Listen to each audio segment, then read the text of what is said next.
Bonjour à tous, c'est l'heure de Quintet Flash.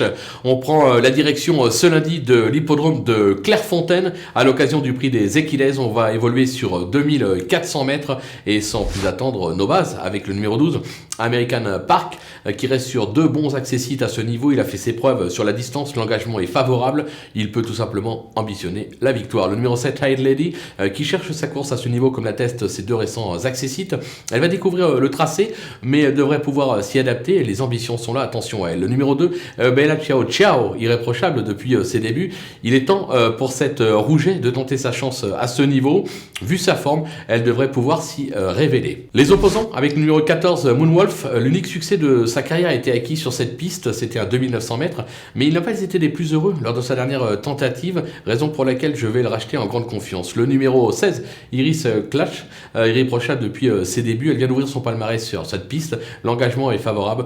Encore une fois, c'est encore une Rouget à redouter dans ce type d'épreuve. Et enfin, le numéro 10, Sodvast, irréprochable et confirmé sur ce parcours, deux accessites. Elle monte ici de catégorie, mais pas sans ambition. Elle mérite un certain crédit. Le coup de poker avec le numéro 8, Galima, qui a peu couru, mais toujours à bon escient. Elle sera sur sa distance de prédilection. L'engagement est plutôt favorable. Son entourage n'est pas très confiant.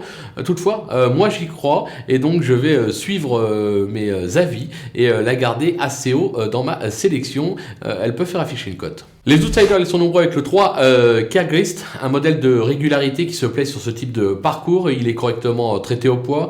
Il a encore son mot à dire ce lundi sur l'hippodrome de Clairefontaine. Le Las, Prince de Montfort, qui reste sur deux succès, dont le dernier à ce niveau, c'était sur l'hippodrome de Chantilly. Il a pris 7 kilos pour ses succès. Il va découvrir la distance, raison pour laquelle je le vois plutôt pour une place que pour la victoire. Le numéro 9, Magic Davier, qui était plaisant lors de ses débuts. Il vient d'échouer radicalement sur plus court à ce niveau. Il sera mieux sur la distance, raison pour laquelle je m'en méfie également. Le numéro 4, Rue des Irlandais, qui vient de remporter son handicap sur l'hippodrome de Saint-Cloud. Cela lui vaut de porter 4 kilos de pénalité et qui complique bien évidemment la donne, surtout sur cette distance qu'elle va découvrir. Maintenant, attention, c'est une pantale, on ne peut pas l'écarter. Le numéro 5, Paper Trophy, qui compte quelques bonnes sorties en province, mais s'attaque ici à forte partie et qui est pour moi pris un petit peu haut sur l'échelle des valeurs, raison pour laquelle je le mets aussi bas dans ma sélection. Et enfin, le numéro 6, Samstrom, qui reste sur deux succès à réclamer et ça sera donc une première en plus pour son nouvel entraîneur David Maga.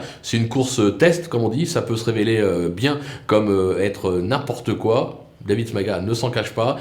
On va quand même la garder, on sait jamais, David Maga est un entraîneur adroit, attention. Les délaissés avec le 11, Quizer, ses meilleures perfs ont été acquises en Allemagne et en petite province. Il semble avoir montré ses limites à ce niveau, pas d'emballement. Le numéro 13, Temps Fantastique, qui collectionne les accessites à un niveau moindre. Ce sera une première sur la distance. Alors là encore, c'est une pantale, difficile de l'écarter. Pourtant, on ne peut pas tous les garder, il faut prendre des risques. Moi, je n'y crois pas. Et enfin, le 15, Congolin, qui était décevant cette année. Il vient de renouer avec le succès sur l'hippodrome de Saint-Cloud, mais il a pris 5 livres sur ce succès, ce qui complique véritablement la donne. C'était une surprise du dernier coup. Je pense que dans cette catégorie, c'est un petit peu limite pour ses aptitudes, raison pour laquelle je tente également de l'écarter. Voilà, on a fait le tour de cet événement qui s'annonce des plus ouverts, mais vraiment encore plus ouvert que celui de dimanche.